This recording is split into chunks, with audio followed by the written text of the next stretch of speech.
Human rights organisation Liberty has won its case against anti-protest laws that completely ignored the will of Parliament.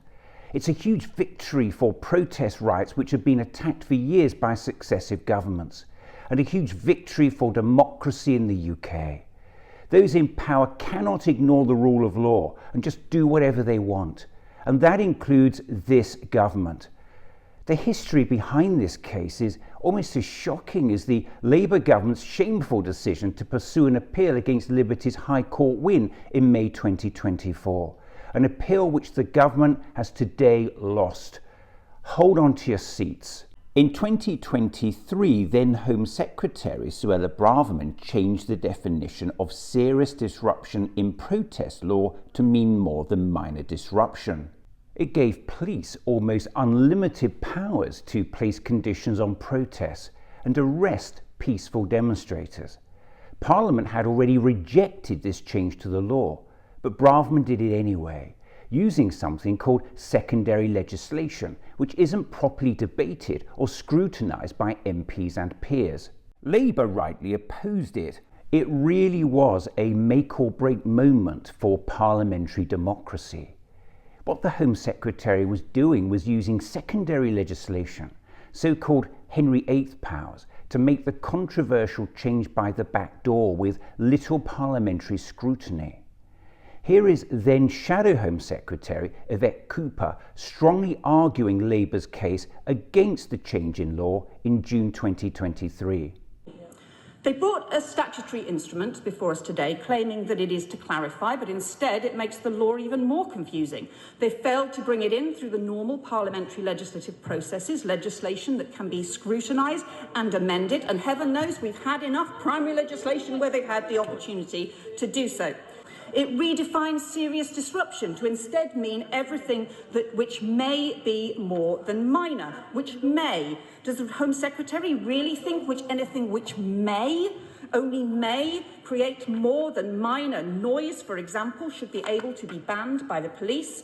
Once again, this is not about the seriously disruptive Just Stop Oil protests, which are rightly already against the law. Instead, what it is doing is giving the police the power to prevent any and every campaign group protesting outside a local library or swimming pool that is about to be closed because it may be a little bit more than minor.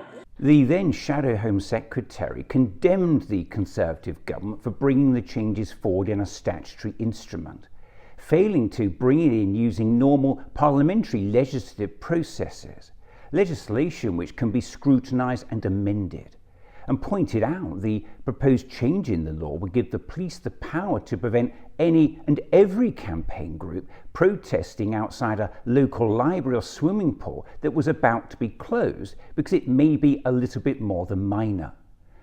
The Shadow Home Secretary continued with this. And this makes it harder for law-abiding peaceful campaigners who want to work with the police to organise a limited protest, something we should all want people to do. All for the sake of the Home Secretary getting a few more headlines. She says she wants to defend free speech and our pluralist free society very robustly indeed, just only if it is speech that she agrees with and only if it isn't too noisy. And once again, instead of focusing on the damaging disruption, where all of us believe it should be stopped and where we want to see the government working with the police to sort things out, instead the government is simply making it possible to go after peaceful protesters and passers-by instead, even though that is not the British tradition. The law passed in June 2023. The police have since used the powers to arrest hundreds of people, including climate campaigner Greta Thunberg. The human rights organisation Liberty took the then Conservative government to court, and with your support, in May 2024, they won. The High Court has ruled against the Home Office over some measures it brought in last summer. Now, these are brought in by Suella Braverman, the former Home Secretary, in relation to protests by Extinction Rebellion, Insulate Britain, Just Stop Oil, to allow the police to bring in new offences and to arrest people for what they called more than minor disruption. The High Court ruled that because these weren't done through legislation and were brought in through through the Home Secretary's own powers, they were unlawful. So a blow to the government. The court found the then Conservative government's anti-protest legislation was unlawful. The High Court ruled the government had acted unlawfully in creating legislation which gave the police almost unlimited powers to restrict protests. And changing the law in this way went completely against the will of Parliament. It was a huge victory for democracy. Here's more from Liberty lawyer Katie Watts.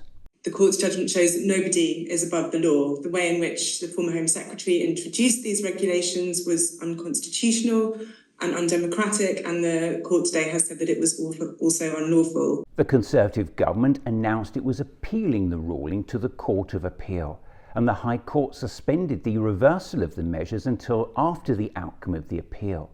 But then this happened. On the 5th of July, either Keir Starmer or I will be Prime Minister. On July 4th, 2024, the UK electorate voted Keir Starmer's Labour into power with a landslide majority. The new government then had to decide whether to continue the former government's appeal or defend democracy and the rule of law by dropping the appeal and scrapping these unlawful powers. You might think the decision was a no-brainer. After all, Labour had opposed it in opposition. Well, you may need to sit down for this next bit. But now, the new Labour government are appealing the judgment. This is a concerning disregard for the rule of law and goes against recent statements by the government that they would not abuse the use of secondary legislation. We will seek to promote the highest standards in how we legislate, including not abusing the use of secondary legislation. Instead of abandoning the appeal as expected, despite coming into power promising to serve the people, despite them opposing Braverman's change to the law when in opposition, and despite their head lawyer saying that Labour would not abuse the use of secondary legislation, new Home Secretary Yvette Cooper confirmed she would be pursuing the appeal against Liberty's victory in a shameful U-turn on Labour's position in opposition.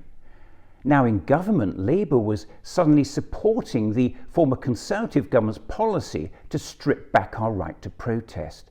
And even worse, it was now supporting the dangerous precedent the former government had set by the way in which it had gone about it.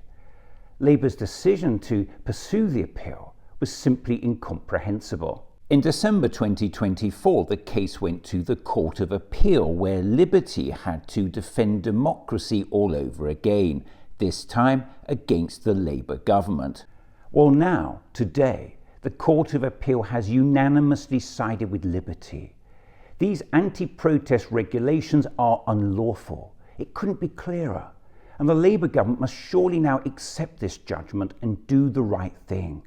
They must now scrap these unlawful regulations before anyone else is wrongly arrested for protesting, for simply standing up and making themselves heard on issues they care about.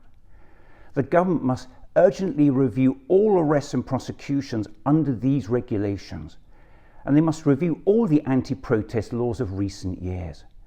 Our ability to speak out on important issues is fundamental to a functioning democracy, and this has sent that message loud and clear to the Labour government. Liberty's victory today must be a springboard for Labour to start protecting everyone's right to protest. This defeat should send a powerful message to Starmer's government, a message that parliamentary democracy exists to make sure a government can't just do whatever it wants.